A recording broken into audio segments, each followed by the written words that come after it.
DLTR stock, is this the right time to buy? I'm going to answer everything around that in this very short 1-minute video, so watch till the end. Looking at $3, I see a $72 price.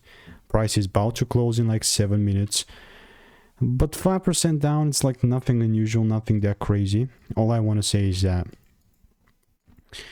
where are my previous drawings? That's the thing, they are nowhere to be seen. Does not matter.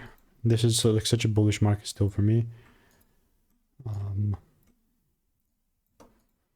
I'm looking at it from a higher time frame chart, and even if it comes as low like 68 bucks, it's totally fair to still look for longs from that point onward.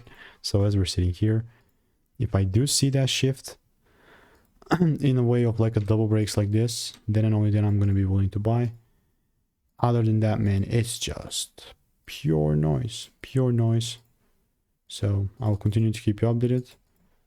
All I will keep doing in the meantime is I'll continue to be waiting. And if you want to make more money trading in a simple and lean way, click the first link in the description. That's free sauce. Goodbye.